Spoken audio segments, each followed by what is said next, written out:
listening to Hidden Roll, the podcast where we introduce you to the brains behind your favorite toys, games, and all things play. Before we jump into this episode, we'd like to give special thanks to POP, peopleofplay.com, the one-stop hub for all toy and game inventors. Without them, this podcast would not be possible.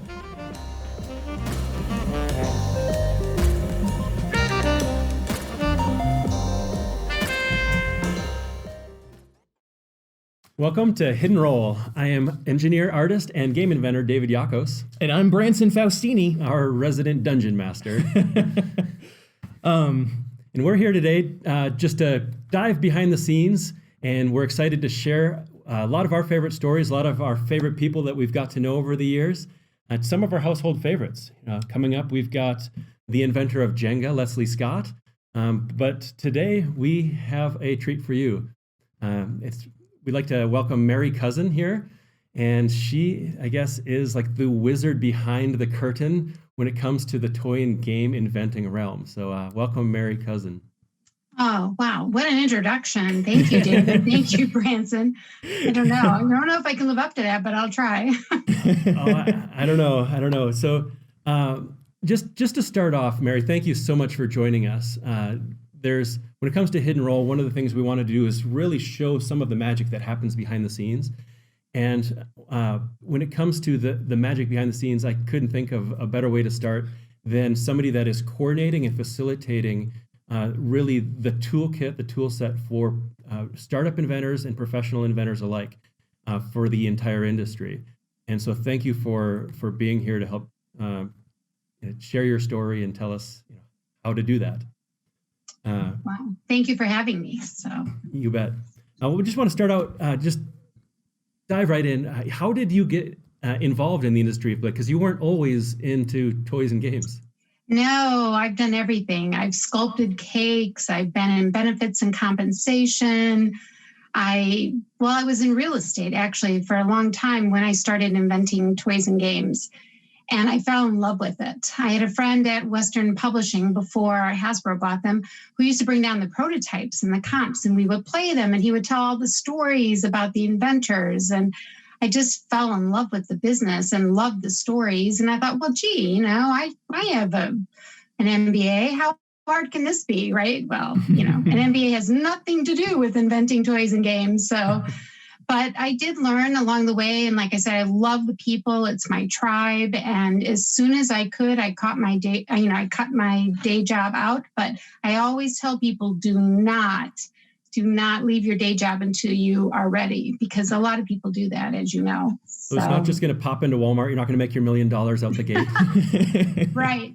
I know. I tell people, gosh, even Trivial Pursuit and Pictionary took 3 years to be that overnight success, right? People forget that.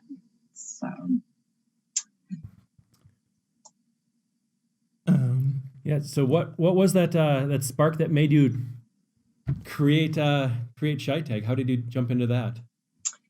So when I was inventing my own games, I then started helping other inventors, and I would get a booth at New York Toy Fair, Astra, all the different shows, and I would show everybody's games, right? Because it's very expensive if you're an independent inventor to get a booth and showcase one game or two games. And so I would have a big booth with lots of games.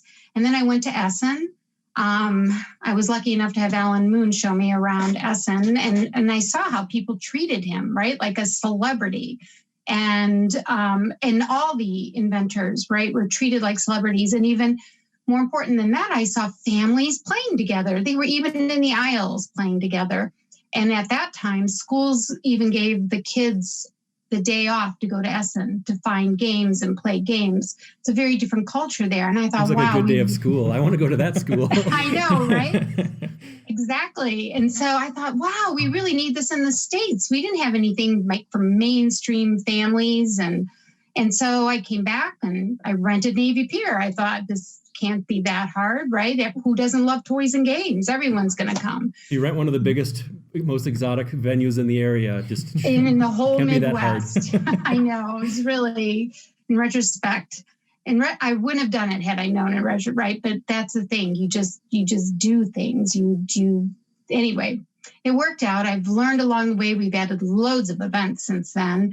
And we're even able to help toy and game inventors, which is what I started doing in the industry, which really it's very rewarding to see like a design student or even a young inventor, right? Like Nick Metzler, who started with us when he was 16 and 17, winning the Young Inventor Challenge. He's now working at Spin Master, working with inventors. So it's You've made very, your own school. Yeah, exactly.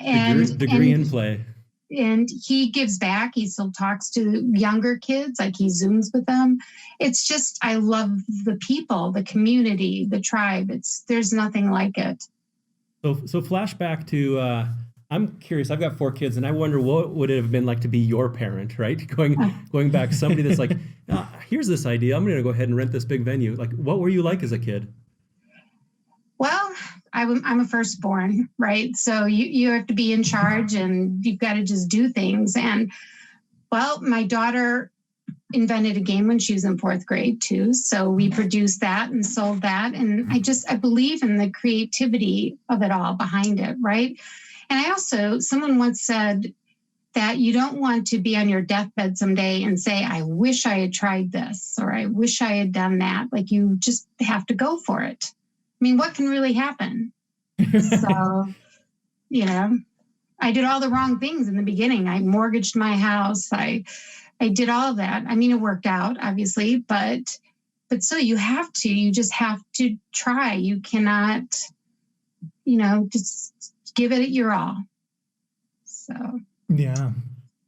So what would you say the importance of play is today? I know that you mentioned the culture of creators, like people are making things, I guess, with the intent of bringing people together and creating these shared experiences of play, but especially now. I agree 100%. The pandemic really got the families and friends through. I mean, the playing toys and games got families through the pandemic, right? Yeah. And that's why we were lucky enough to have sales were, out of this, the highest sales I think we've ever seen, right? Yeah. And I think that what's really great about it, though, is that families discovered they liked playing together, and that's going to continue. And I think that's really wonderful. It brought together just so many people, and play is so important. 20 years ago, Pat Matthews and I started something called Games for Educators because we were trying to get games into schools because we thought it was so important. There's so many studies that prove that kids who play, and learn, they actually digest that lesson so much better and they remember it. And so we started that, and we did that for a long time. And we have a website that's now called Play in Education because it's evolved over time. And Tim Walsh helped with that. And we're still trying to get play into classrooms to just help kids learn and just bring the kids together, right? Like there's this program in LA, and I don't know if it's still going on, but a principal brought together gangsters, rival gangs, over games. And she called the program From Gangsters to Gamesters. And I just loved that program. And she said it was very successful. And I've been trying to do that in Chicago, not with much luck. And I was talking to JM from Identity Games. He's interested in trying to do that, I think, in the Netherlands. But isn't it a wonderful program? Because when you sit down and you play a game with somebody, your defenses are down and you're willing to give up information you wouldn't normally, right? Like, especially maybe when you're with your kids, they'll tell you things they never would tell you, right? In a million years. It's really important. And was it Einstein that said play was the highest form of research? Yeah, it's true. I believe that. Yeah. So let's talk about POP, People of Play. ChiTAG, the event in Chicago, the POP Invention Conference. Honestly, me personally, there hasn't been too many events that have redirected my life more than that event. I didn't even know there was an industry of play as an engineer that was working on things like space stuff and other medical products, and I learned that there was this industry of play where there was a gateway to where you could take your idea and make a prototype and show it to game scouts, and that place at the time was called ChiTAG. And what is this recipe you put together? There's some sort of ratio of game inventors, game scouts, the company. Like, what is it? Who's there?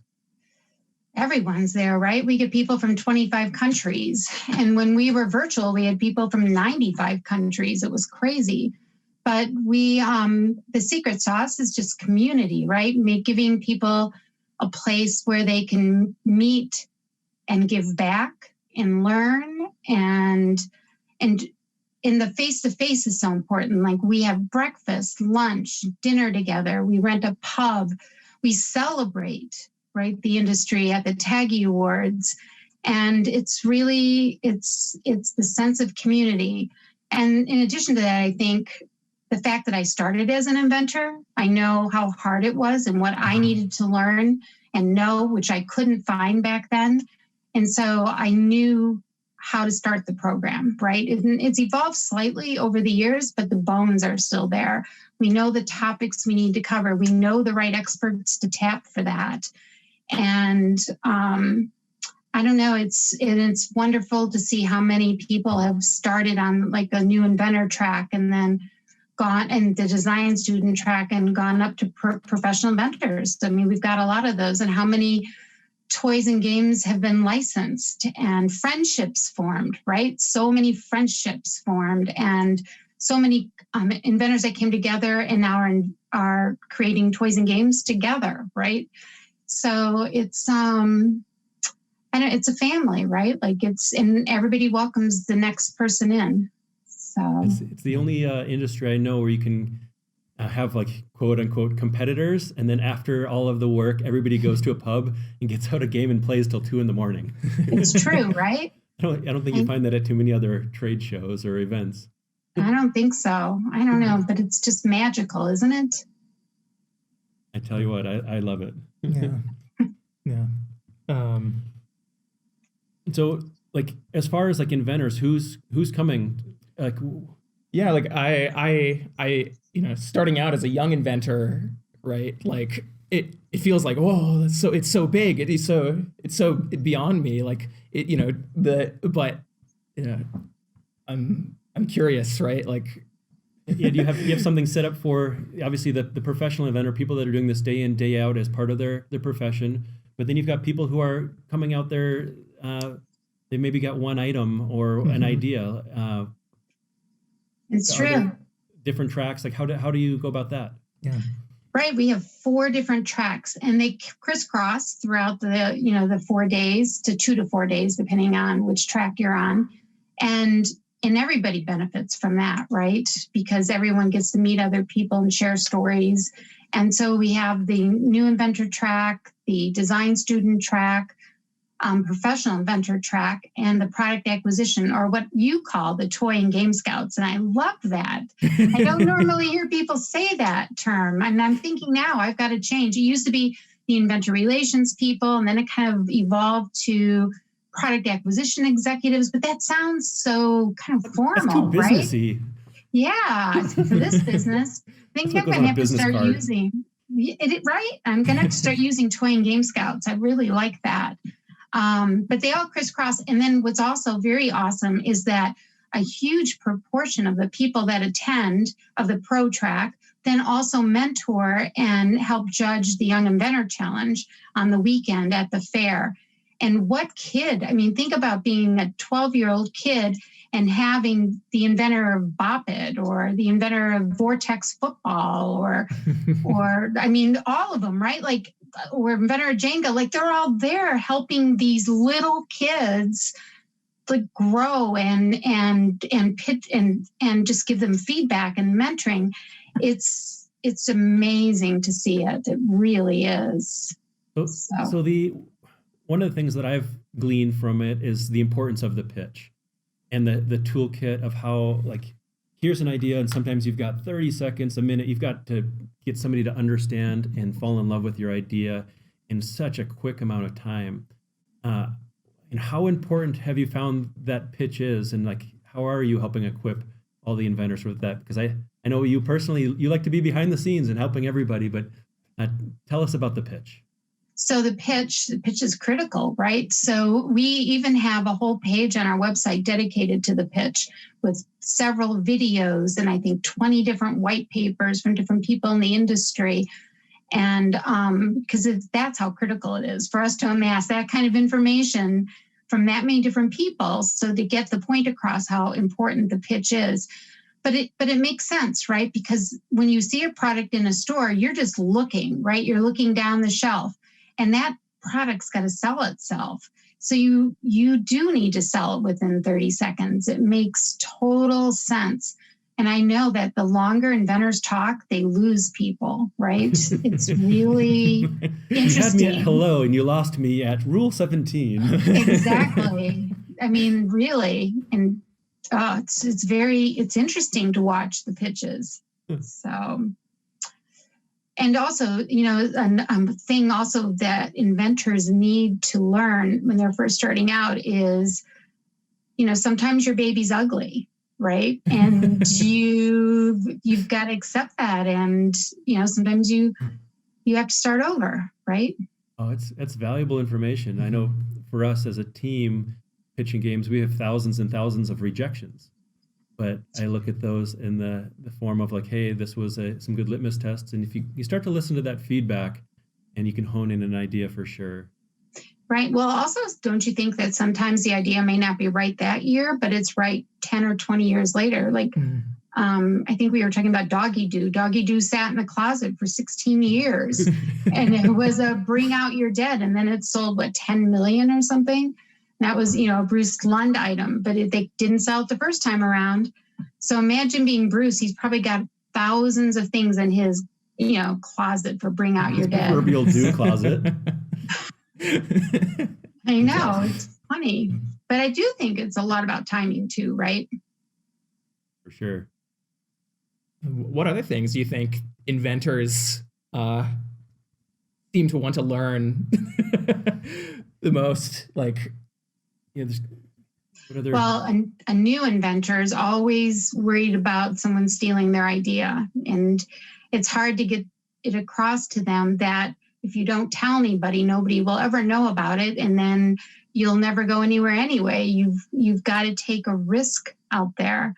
And there is it's sort of an agreement, right, between toy and game companies and inventors, whether they're new or pro, that ideas really don't get stolen it's rare that an idea will ever get stolen. In fact, I don't know of any that have ever been stolen at our event.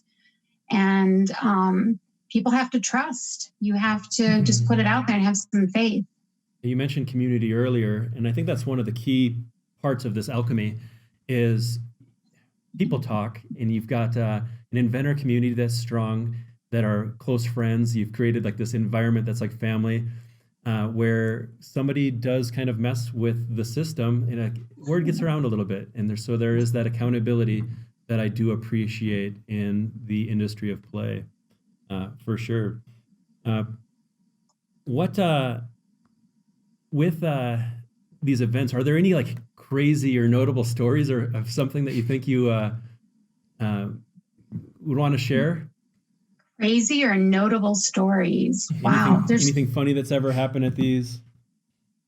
There's so many things, right, that happen at these. It's like, it's where do you even start?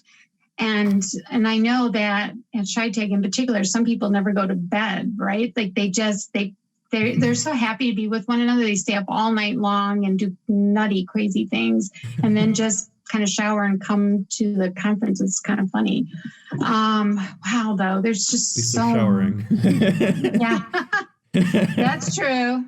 That's true. That's funny. But what a crazy things. I don't know. I really enjoyed when we got the scooters for all the inventors. When they were doing the Razor scooters up and down the long hallways. I thought that was awesome. That's awesome. It's something when you have a meeting every half hour, and sometimes it's all the way across Navy, the Navy Pier Hall, and so it's like, well, I better schlep my prototypes.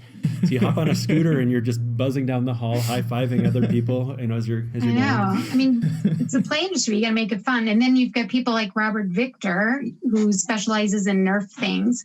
Right. And remember a couple of years ago, he built the 10-foot tall Nerf rocket, Oh, yeah. and he blasted it over the heads of everybody at the TAG Awards. So you're in this grand ballroom, like it's a beautiful room and just gorgeous. And he blasted it from the stage straight over everyone's heads, and it landed in the back. And the reason he did it was because he also was blasting that rocket and a few others that weekend at the fair. He wants to encourage kids to be toy inventors. He said when he was growing up, he didn't know that was an option, and he loves it. And so he kept thinking, like, how do I inspire kids? What can I do that is fun? And so that's what he came up with. And then last year on the videos, we did the balloons, right? Like Carrie going up and across country in balloons. And see, that's, it was, right? Like it was really, but with that rocket going off, like I tell you what, I was in one of the front tables there, and my heart started to pound because I don't know, it was the engineer part of me, and I'm starting to think safety factors. And I'm saying, because it's like a black tie event, and there's everybody with nice dinner plates and wine glasses and everything, and I'm thinking, all right, this could get real interesting fast, because I've taken out a kid or two with just a regular Nerf dart, let alone a 10-foot rocket.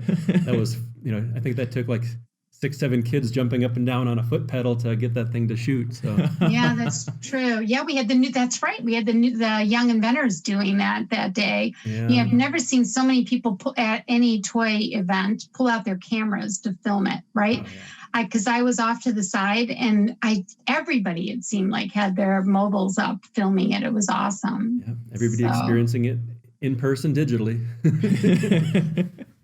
Yeah, I see. What's not the love about this industry, right? Like, what other industry would people do that in?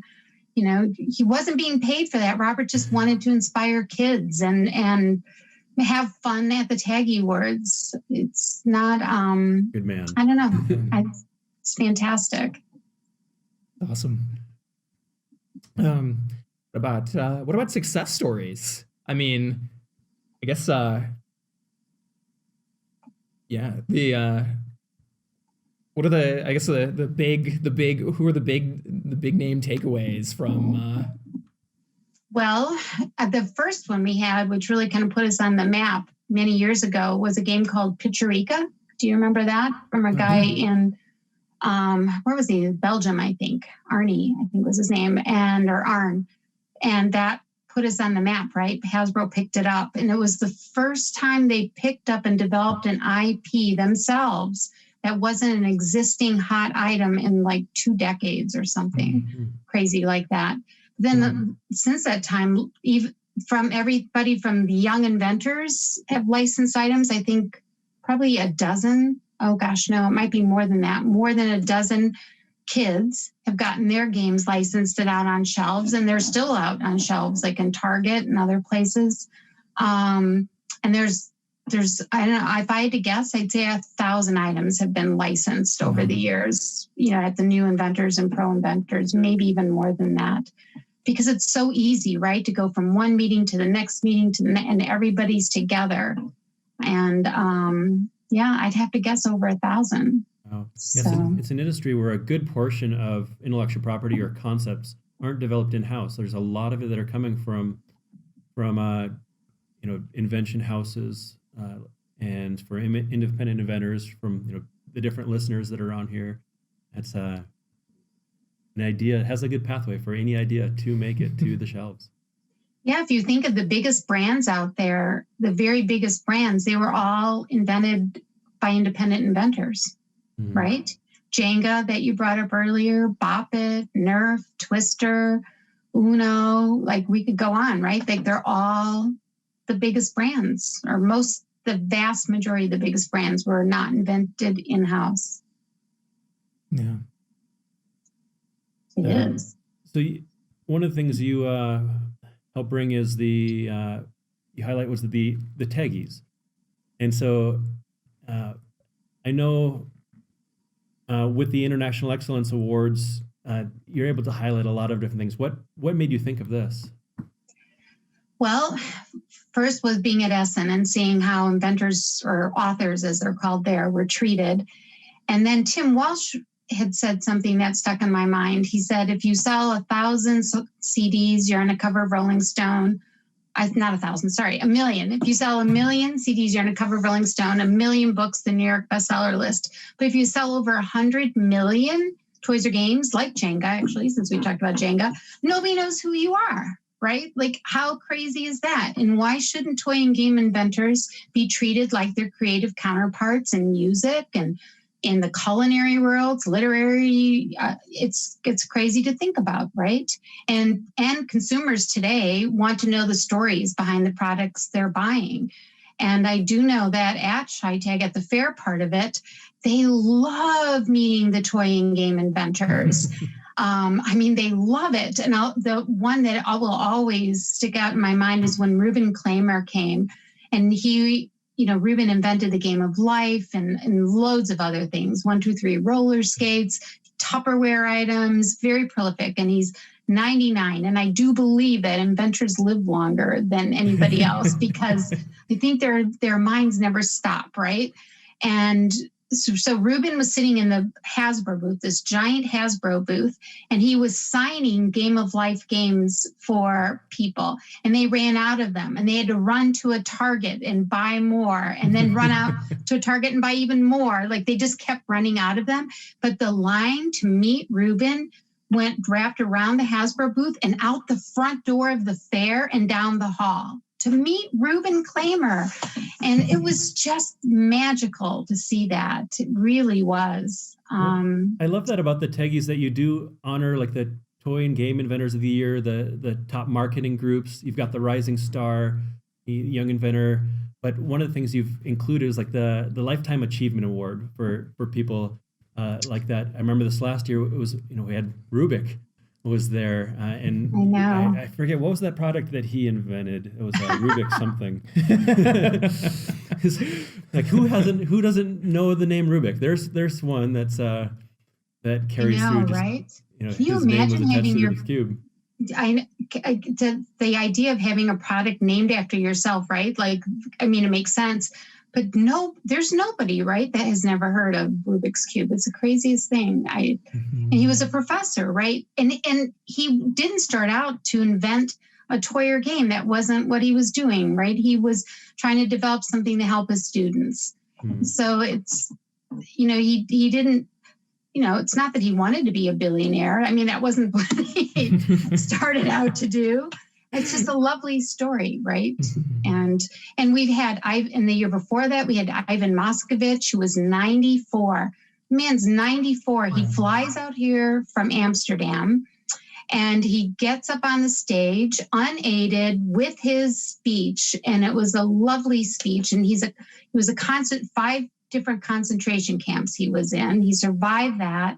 Went on to be the top puzzler in the world. His puzzle books are still top sellers on Amazon. He designed the Tel Aviv Science Museum, which the San Francisco Exploratorium is based on. He's got artwork all over the world in museums. The man is amazing. Incredible. And we've really, it's astounding to me, the people we've been able to honor on our stage. It's humbling, really. It's just, I don't know it's just a great industry. So, I remember with him there, it was, there wasn't a dry eye in the place. No, he started sharing that story of redemption and just overcoming obstacles. And I packed my gigantic book of puzzles, like all the way from Montana to there, just to have him sign one that I grew up reading, like all of these brain teasers. It was Did you really? Oh, I did. Yeah. It was one of the people that inspired my puzzly brain. So I was really happy to see that one. Oh, that's a great story. You brought him there. Wow. So, with all of this, are you like living and breathing toys and games? Like, do you get a break? Not really. Well, the pandemic, it was wonderful to have this to work on during the pandemic, right? And actually, the pandemic's been horrible in many ways, but it did allow us to develop our People Play platform, right? We would never have had the bandwidth to do that, because normally I travel all over the world and, different shows, and we host pub events all over the world, but couldn't do that last year, right? So we developed our People Play platform, and it took teams in Australia and India and then New York and California, of course, me in Chicago, Minnesota. Like, we really had a lot of people involved in developing this project, and it was a dream for 10 years, over 10 years. We even talked about it at the conference like 5 years ago to get feedback from the pros, right? And whether they thought it was a good idea or not. And it's just grown, and it was a bit of a brain dump to develop it, but it's, for those that don't know what People Play is, it's a combination of LinkedIn, the IMDb, Match.com, Wikipedia, Fiverr, sort of all rolled into one, just for our industry, right? Just for the toy industry and game industry. And it's for consumers and it's for the industry. There's 2 levels, right? So if you just go to the webpage, you can learn a lot about the inventors and the stories behind the products. But if you're in the industry, you can also get a membership, and you can connect with others and place classified ads. And I could go on for 10 minutes on all the benefits we have. But it's a place online. It's a community for our industry, and that's that's important. Key. You said earlier we were talking about, like, after the shows you go to the pub, and everybody will sit there and get out the games, and everybody brings a bunch of even prototypes to share their secrets with their competitors, quote unquote. And so you're play testing and part of that community. But like even tonight, I believe there's a pub night, is there not? There is a virtual pub night. Yeah.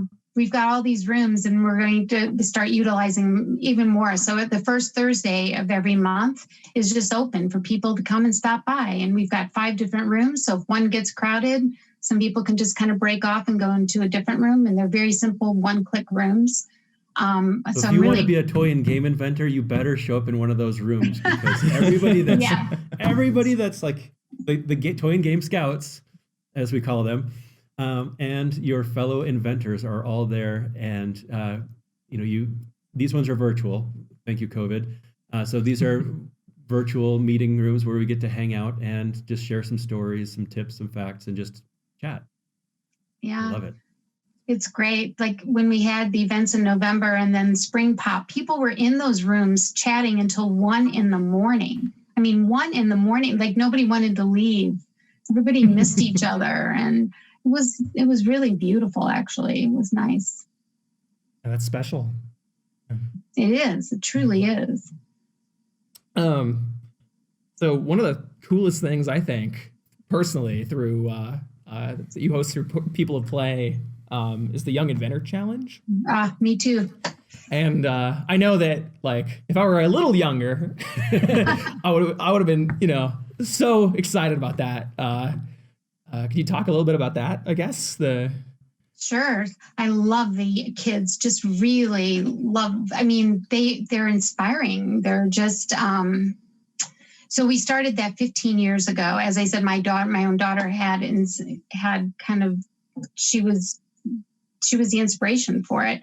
And from the get-go, it was popular. Like, we had whole classes getting their kids. Now we even have a couple of classes that come up from Mexico. Like, they bring the whole class up to our fair, which is kind of cool to see. But we now have a virtual part of that. So, and this is in Chicago. And what ages? When you talk about kids, I'm sometimes feeling like the villain on Scooby-Doo, where if it wasn't for meddling kids, and that includes everybody younger than me.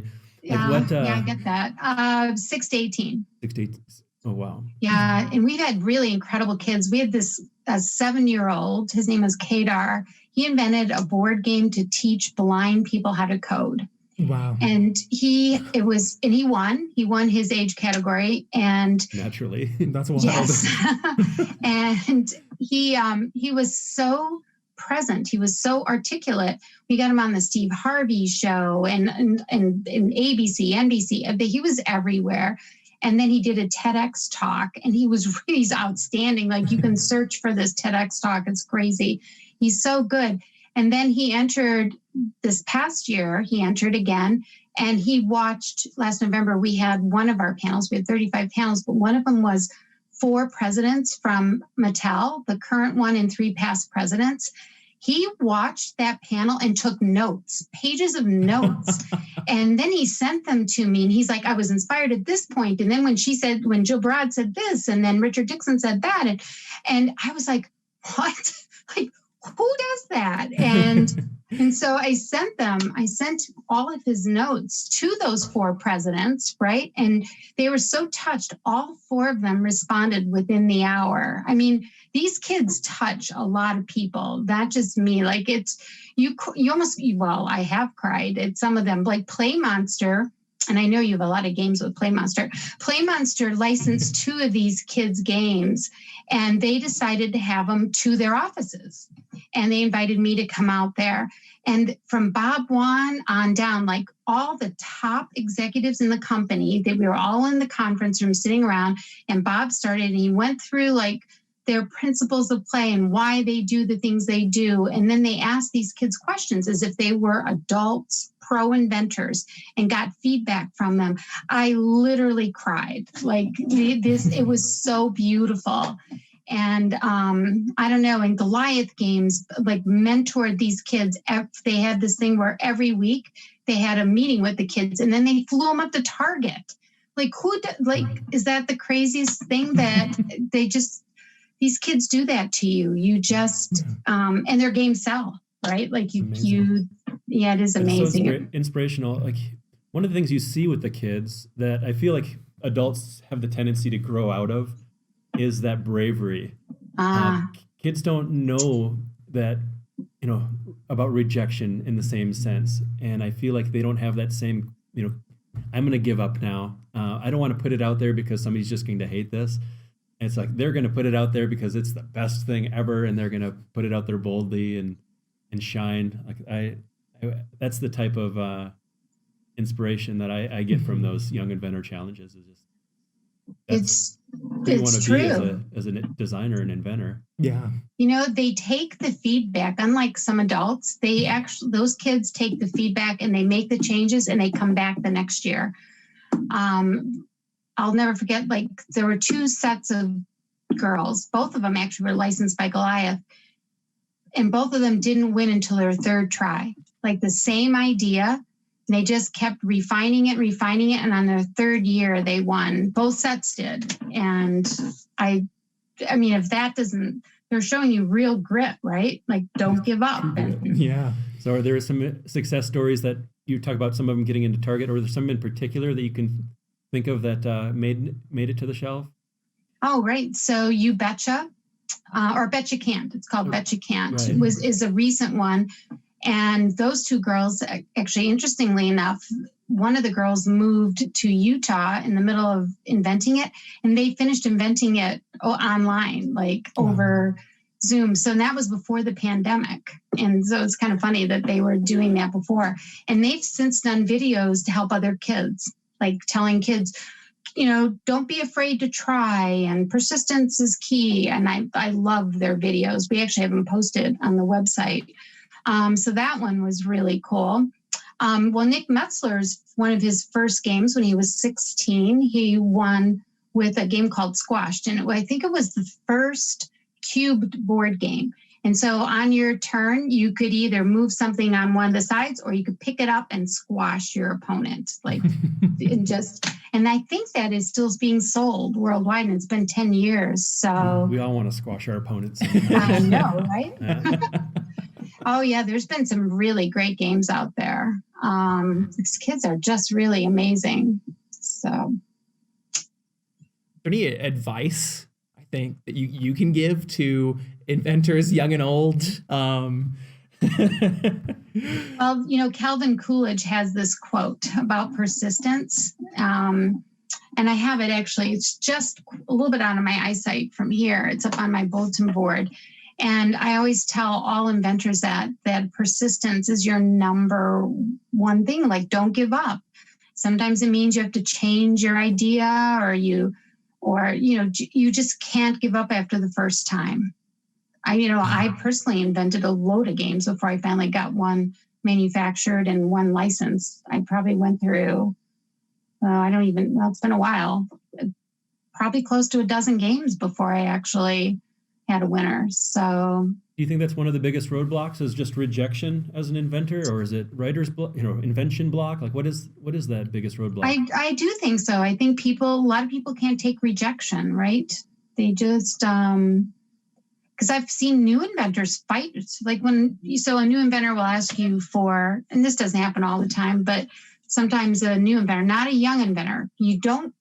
I've never seen a young inventor do this, but a new inventor I have, where you'll say to them, I don't know, I think you should change what, and they're like, no, that can't be changed, right? Like, because blah, blah, blah. But you have to be open and you have to listen, right? Persistence and listening, I think, are the two things people need to do more of. And also, a big mistake a lot of inventors make is they actually don't Google their idea, right? Go on the internet, check it out. How many times have you seen an idea from a new inventor that's been out there already, right? Mm-hmm. Yeah, that's called this and this. Exactly. That happens a lot. That's good wisdom for sure. Mm-hmm. That rejection can be hard. It can take the air out of you. But at the same time, sometimes an idea, just, you had mentioned earlier, it's just ahead of its time, or it's because the trends kind of come and go. So sometimes you're just a year off, and sometimes it's just the wrong brand, because a lot of these brands have got their wish list and their initiatives, because they want to launch a game in this category, even though they may love it. They just don't have that initiative to launch that particular game within the next year to 18 months. That's true. A lot of those, like the doggy doo out of the closet, it's like sometimes it's just way ahead of its time. It's true. And you have to also reskin the game, right? Like, you've got to make it look right for the company you're presenting it to. Look at their lines, right? Mm-hmm. Look at their lines and make it look like it fits in their line, right? Like, and then if they reject you, then you go to the next company, reskin it so it fits in their line a bit. I think a lot of inventors don't do that. They think that a company will start a whole new brand, right? And the bigger the company is, the less likely they are to do that. For sure. Mm-hmm. And that reskinning, we've seen a lot of hodgepodge kind of things put together, and it's really important. I think that theme matches the mechanic, and it's like you've got to kind of have that all be in one cohesive, make sense story. Yeah. Well, this has been fascinating, just running through and being able to dive through the which was ChiTAG, now People of Play, the POP database, something that has changed my life when I learned that there was an industry of play. But before we go, I just wanted to do a couple of just rapid fire questions for you. Okay. And we've got our hidden roll die. And I don't think we were able to get you one in time. So we're going to go ahead and do some rolling for you. And just going to ask you a couple of quick questions. And so why don't you go ahead and do our roll here? We're going to go through a couple. And first thing that comes to mind, if you're too slow, Branson will probably just buzz you. Okay. All right. Fair enough. All right. See, what do we got here? All right. So we got $. If money was no object, what games would you go out and buy right now? Oh, is this quantity or quality? Okay. Like, is this like a diamond-studded Monopoly game, or is this? That's a great answer if that's what it is. Quality. There's that actor, Matthew Lillard, right? He's selling high-quality Dungeons and Dragons or something. I'm not into, but it was an interesting concept. That's all they sell are the high-quality, expensive Matt Dungeons Lillard's and got Dragons. some sweet stuff. All Yeah. right, next roll. Okay. All right, we got the broken heart. What games do you love to hate?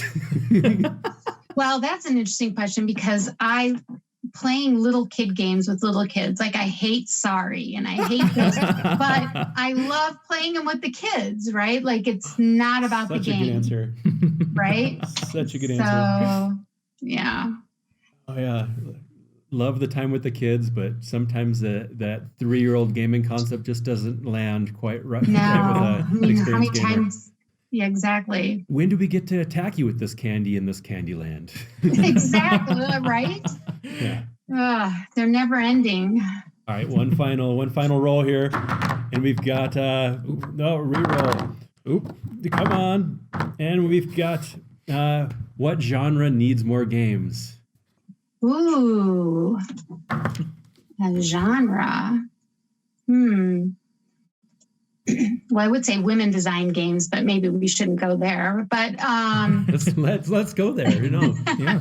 No, I mean, it's you don't really want to go there, right? Like, there's just too few women out there that are getting there. There's, I think, 7% of professional inventors are women, because I've got the biggest list of anybody. It's shifting though. It's shifting. Yeah, I graduated with an engineering degree, and that was pretty much a bunch of guys. But now it's shifting, and we're seeing the same in the industry of play, which is That's lovely. true. I love Yeah. it. It's amazing. You're right. Peggy Brown and Kim Vandenberg, who they were the only women in their industrial design classes. Mm-hmm. So, but I love card games. Card games are my favorite. I'd love to see more card games. Nice. Like the traditional ones that use the old school cards, or things that blow up like little kittens, like the. I like them all. I don't know why. All. I just love cards. And I always carry a deck of cards. I just always have, because you never know. Like, you get stuck at an airport, you're with somebody, you're in the car, you love just a 52, deck of cards. You can do anything with it. You never know when a game will come in handy. It's true. It's actually true. I've met people like that in waiting rooms. Like, you're sitting there, you're waiting, and so I pull out a deck of cards, and the next thing you know, you're playing. Or on a plane. I can't tell you how many people I've met just by starting a game of cards with them. It's a weird thing, I know, but it's fun. Let's play some pinochle. That's glorious. Well, this has been wonderful. The People of Play database, people have got to check that out. But how else? What is the best way for people to find out more, to get involved? Because really, you've set up probably the easiest entry point for the beginner gamer, beginner game designer or toy inventor, and also for the professional inventors. It seems to be just the smoothest track. So, like, what are these next steps? How do they find you? I mean, definitely check out the website, number one. Like, go to peopleplay.com. And then if you have any questions, feel free to send me a note. I answer my emails, like, maybe not the first day, but I'll get there. I will get, or LinkedIn. LinkedIn is a great, I do have a lot of connections right now on LinkedIn, so I'd have to delete some to make room for somebody else, but I do answer LinkedIn stuff. So, again, thank you so much for being a guest here on Hidden Roll. And thank you for having me. You bet. And until next time.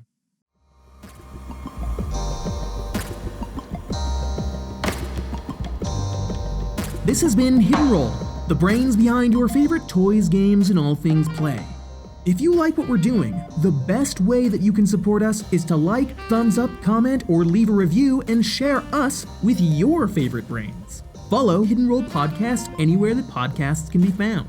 If you want to see our beautiful faces, all of our content is also available to watch on YouTube. If you know of someone who would be a great fit to appear in our podcast, or if you'd like to learn the story behind any toy or game, let us know on our social media pages, Facebook, Twitter, Instagram, or TikTok, or send us an inquiry at www.hiddenrollpodcast.com/suggestions. That's Hidden Roll, ROLE, podcast.com. Once again, special thanks to POP, People of Play, the one-stop hub for all toy and game inventors. Visit www.peopleofplay.com to learn more. This podcast is also made possible by the continued support of the brains who never grew up, inventors of play, Streamline Design. Thanks for listening, and we'll see you next time.